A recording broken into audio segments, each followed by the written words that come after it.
Bajo el sótano, las camillas acaban antes que la sangre.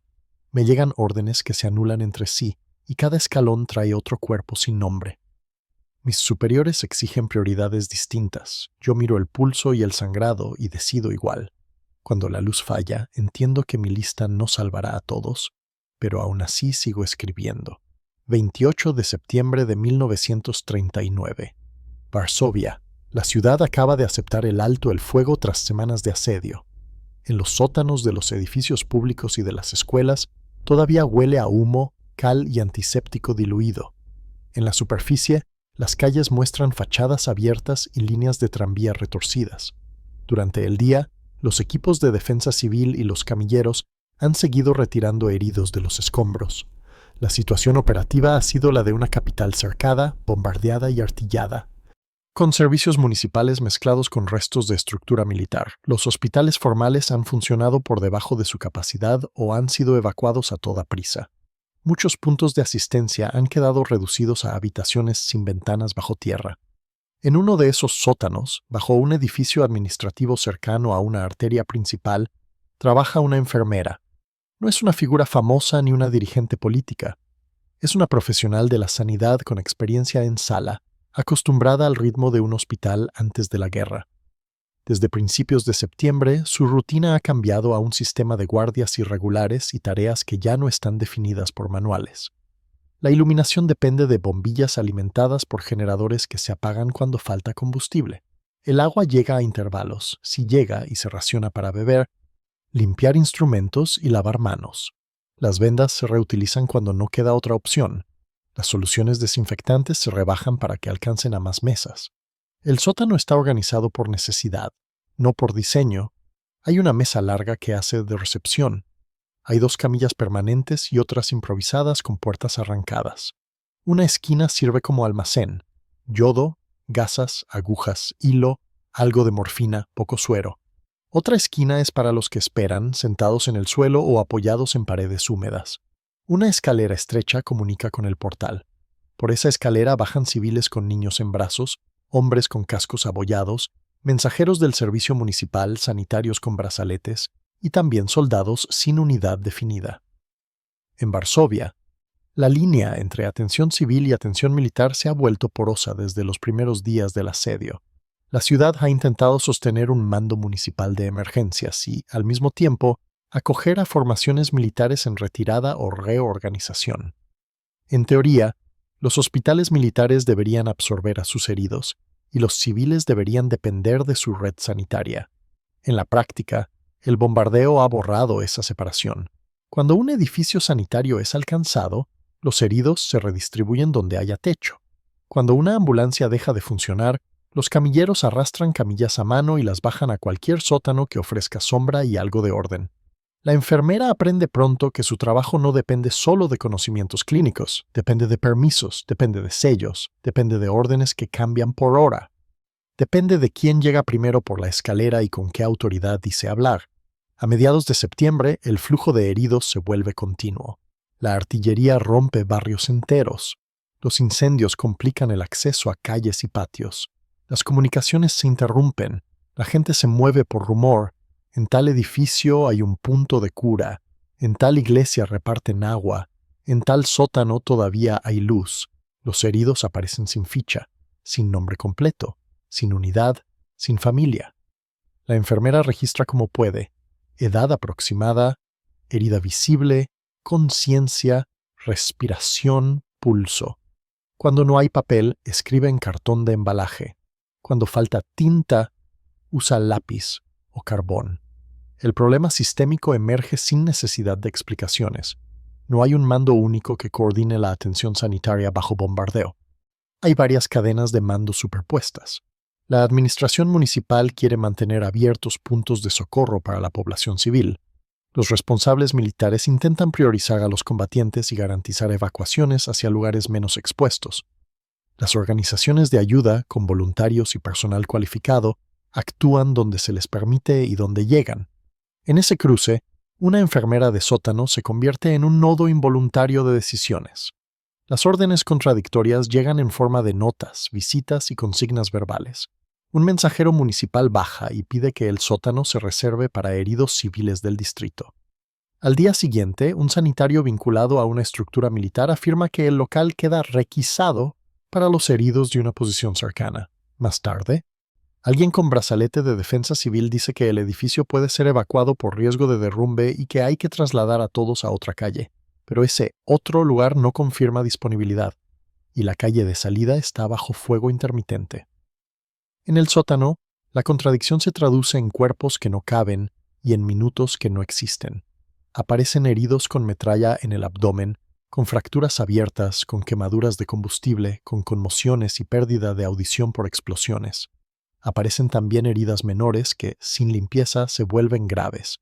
La enfermera sabe que una infección puede matar más despacio que una bomba, pero matar igual. Sabe que la deshidratación y el shock circulatorio tienen signos que no se deben ignorar. Sabe también que su capacidad de intervención es limitada por material, por tiempo y por personal. Las limitaciones se repiten con una regularidad agotadora. Falta de agua limpia para irrigar heridas. Falta de lámparas cuando se apaga el generador. Falta de analgésicos que permitan suturar sin inmovilizar a varios ayudantes.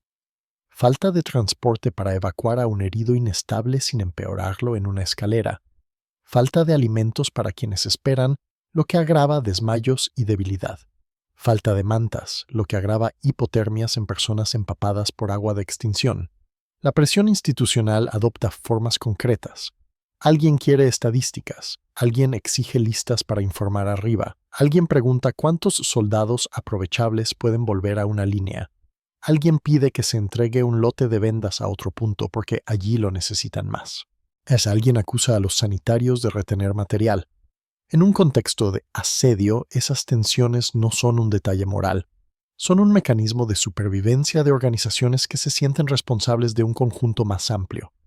Pero en el sótano, cada decisión institucional se refleja en un paciente concreto. El 25 de septiembre, el bombardeo intensivo sobre Varsovia multiplica el trabajo en los sótanos. La jornada se recuerda por la concentración de ataques y por la sensación de que la ciudad entera tiembla. Los camilleros llegan empapados de polvo. Los heridos bajan con la piel gris por la ceniza. La enfermera organiza una línea de entrada para evitar que la escalera se bloquee.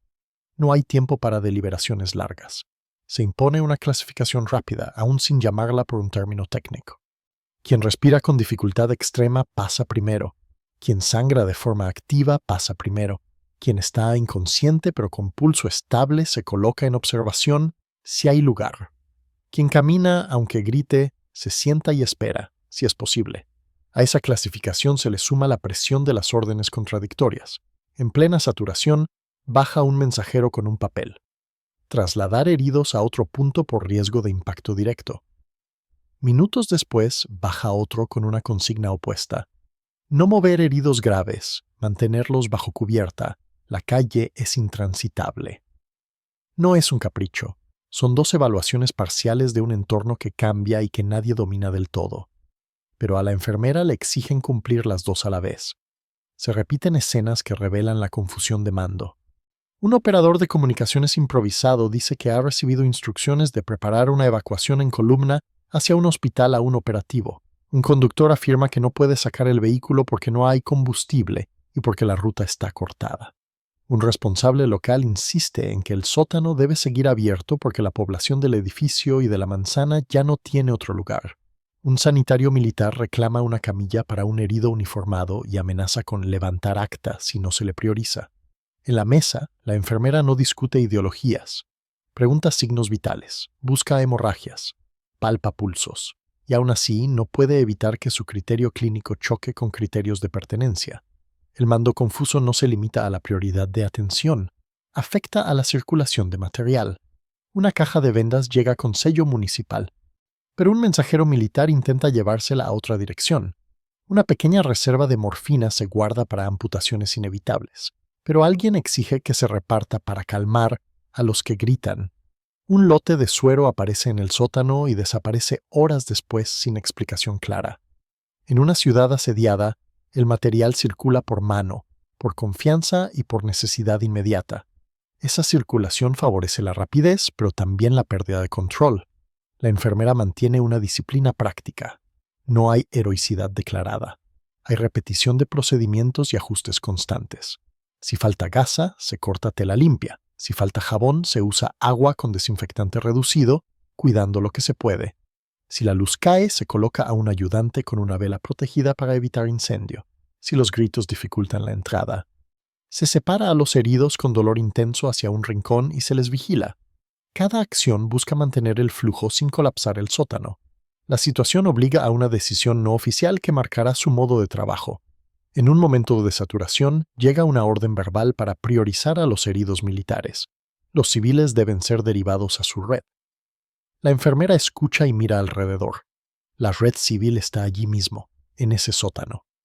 Los heridos civiles no tienen otro sitio al que derivarse. La orden, aun comprensible desde una lógica de combate, no encaja con el mapa real del barrio. Además, los heridos que bajan no siempre pueden identificarse con claridad. Hay combatientes sin uniforme, hay mensajeros con ropa civil, hay voluntarios de defensa con brazaletes, hay trabajadores municipales heridos mientras reparaban tuberías. La distinción administrativa ya no refleja la realidad funcional. La enfermera realiza entonces un ajuste silencioso. No lo presenta como desafío. Lo aplica como regla de supervivencia del puesto. La prioridad se decide por probabilidad de estabilización y por urgencia clínica, no por etiqueta. Si hay 2 heridos con gravedad similar, se favorece al que puede ser tratado con los recursos disponibles, porque un puesto saturado no puede convertir cada caso en una operación mayor. Los casos desesperados se acompañan con cuidados de confort cuando no se puede hacer más, sin desplazar a quienes aún pueden salvarse con medidas básicas. Esa elección tiene un coste emocional, pero en el relato documental importa su dimensión institucional. Es una respuesta a un mando fragmentado, un criterio uniforme allí donde las órdenes no lo son. Ese criterio genera fricción. Un sanitario con autoridad informal observa que una mujer civil con hemorragia severa ha pasado antes que un soldado con fractura. Protesta. La enfermera no ofrece discursos, señala el sangrado, el pulso, la palidez. Explica que la hemorragia mata en minutos, explica que la fractura puede inmovilizarse y estabilizarse. En ese entorno, el lenguaje clínico sirve como defensa frente a la disputa jerárquica. No siempre funciona, pero a veces consigue abrir una ventana de acuerdo. Los retrasos y fallos se acumulan de forma menos visible que las bombas, pero igual de determinante. Una evacuación prometida no llega. Un médico anunciado se retrasa horas porque su edificio ha sido alcanzado. Un generador falla y tarda en repararse porque no hay piezas y porque los técnicos están en otra emergencia. Una escalera se obstruye por escombros y obliga a mover el punto de entrada con pérdida de tiempo y aumento de caos. Cada fallo amplifica el efecto del mando confuso, porque obliga a improvisar sin coordinación central. La enfermera también aprende a tratar con la administración bajo asedio. Sabe que los papeles, aunque parezcan inútiles en ese momento, serán necesarios después. Anota ingresos, procedimientos, fallecimientos, derivaciones. Lo hace con abreviaturas. Lo hace con nombres incompletos. Lo hace con signos, porque la velocidad lo exige. Pero lo hace porque entiende que el sistema, para reconstruirse, necesitará memoria escrita. Tras el alto el fuego y la capitulación, el sótano no se vacía de inmediato. Los heridos graves siguen allí porque moverlos puede matarlos. El entorno cambia de forma abrupta. Aparecen nuevas autoridades, se piden recuentos, se inspeccionan locales, se reorganiza el acceso a medicamentos. La enfermera se encuentra otra vez en medio de órdenes que no nacen del mismo origen. Unos reclaman que se entregue material a un hospital central, otros exigen que se mantenga una reserva para el barrio. Se anuncia que algunos sanitarios deben presentarse en otro punto. Se sugiere que el sótano debe cerrarse. Pero los pacientes siguen respirando allí abajo. La respuesta institucional, en este periodo inmediato, es más burocrática que clínica. Se intenta reconstruir una cadena de mando sanitaria. Se revisan listas, se reasigna personal, se ordena el traslado de material. Y, sin embargo, la realidad del terreno continúa imponiendo decisiones locales. La enfermera negocia sin levantar la voz. Explica que no puede cerrar mientras haya pacientes sin traslado seguro. Acepta entregar parte de las reservas, pero intenta retener lo imprescindible. Se apoya en argumentos de cuidado, no en discursos políticos. En los días posteriores se evidencia otra dimensión del problema civil-militar. Las estructuras militares derrotadas se disuelven o se transforman en grupos dispersos. Los servicios municipales quedan bajo supervisión externa. Los hospitales vuelven a funcionar de manera desigual, con escasez y con presión. La enfermera, como muchos sanitarios, queda atrapada entre obedecer órdenes administrativas y sostener un mínimo de continuidad asistencial. El mando confuso cambia de forma, pero no desaparece. Pasa de ser confusión de combate a ser tensión de ocupación, permisos y restricciones. El sótano, con el tiempo, vuelve a ser almacén o refugio, pero durante el asedio ha sido una infraestructura sanitaria de emergencia que no figura en grandes mapas. Su existencia depende de decisiones pequeñas: abrir una puerta, conseguir una lámpara, mantener una lista, organizar una escalera. La enfermera no recibe un parte de guerra. Recibe, como mucho, una nota de reasignación o un agradecimiento informal. Su trabajo queda registrado en papeles que se mueven de mano en mano. Años después, cuando se habla de la resistencia de una ciudad o de la caída de una capital, se citan fechas, líderes, movimientos de tropas y cifras generales. En esa narrativa mayor, el detalle de una enfermera clasificando heridos en un sótano parece marginal. Sin embargo, desde el punto de vista de la atención sanitaria civil-militar bajo bombardeo, ese detalle revela un mecanismo decisivo. Cuando el mando es confuso y las órdenes se contradicen, el sistema se sostiene por criterios operativos locales. No por voluntad abstracta, sino por procedimientos adaptados al entorno real. En el sótano, el criterio fue clínico y logístico a la vez: salvar a quien podía estabilizarse con recursos limitados, evitar colapsos, registrar lo indispensable, mantener una puerta abierta mientras fuera había fuego. La huella posterior es discreta. La enfermera continúa en la sanidad, en condiciones cambiantes, con periodos de normalidad aparente y regresos del desastre. En Varsovia, la guerra seguirá transformando barrios, instituciones y vidas. Pero la experiencia del asedio de 1939 deja una lección práctica que no se anuncia como lema.